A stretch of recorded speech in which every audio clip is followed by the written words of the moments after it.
Hi friends, welcome to కిష్లాక్ student. So ఏంటి అందరు ఫుల్ సంక్రాంతి వైబ్స్లో ఉన్నారా? ఆంధ్రాలో అయితే అసలు బీభత్సంగా ఉంటుంది సంక్రాంతి. నేను కూడా ఇండియాలో ఉంటే ఫుల్ ఎంజాయ్ చేసేవాళ్ళం సో ఈ సంక్రాంతికి. సో ఇక్కడ ఉన్నా కాబట్టి, స్వీడన్లో ఉన్నా కాబట్టి, సో సంక్రాంతి నాకు మీతో అందరితో సెలబ్రేట్ చేసుకోలేకపోతున్నాను కాబట్టి, సో సైంటిఫిక్ రీజన్, ఒక సైంటిస్ట్గా ఒక సైంటిఫిక్ రీజన్ చెప్దాం అసలు ఏంటి సంక్రాంతి అంటే ఏంటి, మకర సంక్రాంతి అంటే ఏంటి అని అనుకుంటున్నాం. సో ఒక ఫిజిసిస్ట్గా మామూలుగా మకర రాశిలోకి సూర్యుడు వెళ్తాడు. సో అందుకని మనం మకర సంక్రాంతి చేసుకుంటాం అని చెప్పారు మనకి. మనం అలా నేర్చుకున్నాం అనమాట. సో మనందరికీ తెలుసు, కానీ వాళ్ళు చాలా నాలెడ్జ్తో, చాలా అబ్జర్వేషన్తో చెప్పిన మాట అది. కానీ మనం మిస్అండర్స్టాండ్ చేసుకుంటాం అనమాట. సూర్యుడు మకర రాశిలోకి వెళ్ళటం కాదు, భూమి ఉత్తరాయణం, ఓకే, ఉత్తరాయణంలోకి వెళ్తుంది. ఉత్తరాయణంలోకి భూమి వెళ్ళటం ఏంటి అంటే, సో సపోజ్ ఇది భూమి అనుకుందాం, ఇది సూర్యుడు అనుకుందాం. ఓకే, సో భూమి అనేది పైన ఫోటోలో చూపిస్తున్నా చూడండి.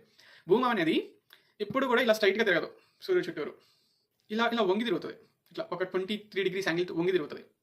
ఓకే, ఇలా వంగినప్పుడు ఏమైందంటే నేరుగా సూర్య లైట్ మనకి ఎక్కడ పడుతుంది, ఇక్కడ పైన పడుతుంది, కింద కాదు. సో ఈ డైరెక్షన్ ఉన్నప్పుడు, సో ఇలా పైన పడినప్పుడు ఏమైందంటే సెంటర్లో కూడా కాదు, పైన దాన్ని ఉత్తరాయణం అంటాం. అంటే సన్లైట్ అనేది ఉత్తర ప్రాంతంలో, నార్త్ పోల్లో సన్లైట్ ఎక్కువగా ఉంటుంది, దాన్ని ఉత్తరాయణం అంటాం. ఇలా డైరెక్షన్ మారిపోయింది, ఇప్పుడు ఇటు సైడ్కి వచ్చింది.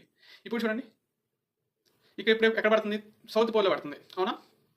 సౌత్ పోల్, నార్త్ పోల్లో కాదు, నార్త్ పోల్ ఇప్పుడు చీకటి అయిపోయింది. దీన్ని దక్షిణాయనం అంటాం. అంటే ఇక్కడ నార్త్ మనకి వింటర్ ఉంటుంది, ఇక్కడ ఆస్ట్రేలియాలో, ఆఫ్రికాలో సమ్మర్ ఉంటుంది.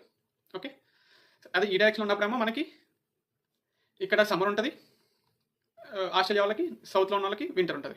అదే ఉత్తరాయణం అంటే. ఓకేనా? సో మీకు అయితే సింపుల్గా నేను ఎక్స్ప్లెయిన్ చేశాను అనుకున్నా. సో పండగ అంటే ఎవడో పుట్టాడు, ఎవడో చచ్చిపోయాడు అని కాదు. పండగ అంటే వెలుగు, లైట్. ఓకేనా? లైట్ మీద పడటం వల్ల మెచ్యూరిటీ మనలోనే కాదు, మన మన నేచర్లో ఉన్న అన్ని జీవుల్లో లైట్ ఎక్కువగా ఉంటుంది. సో స్టార్ట్ అవుతుంది, సో న్యూ లైఫ్ స్టార్ట్ అవుతుంది అనమాట. సో సంక్రాంతి నుంచి న్యూ లైఫ్ స్టార్ట్ అవుతుంది కాబట్టి మనం దాన్ని ఒక పండుగ లాగా చేసుకుంటాం. సో నచ్చితే ఇలాంటి సైంటిఫిక్ ఇన్ఫర్మేషన్ ఇంకా ఎక్కువ వీడియోస్ చేద్దాం అనుకుంటున్నాను ఒక సైంటిస్ట్గా. సో లైక్ చేయండి, షేర్ చేయండి, సబ్స్క్రైబ్ చేసుకోండి. Okay, bye, see you, happy Makar Sankranti.